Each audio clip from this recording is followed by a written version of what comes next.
You talked a moment ago about this meeting of black women you had at the YWCA. What, what role has race consciousness played in your work and your life? I grew up, as I said, in a small town, and I was not in, there was no place talking about racial pride and all like that.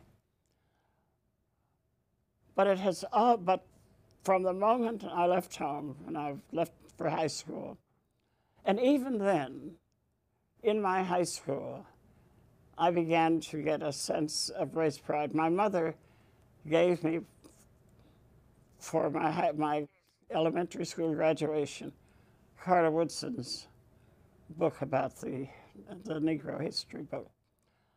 And I read that, and I began to feel, a pride in who I was. But then you see, it was reinforced in my school because though we were very few, we graduated for 3 years straight, first, second, and third. So there was no way of having anybody say we were inferior, no matter what, no matter what we did. So that I had that from those early days.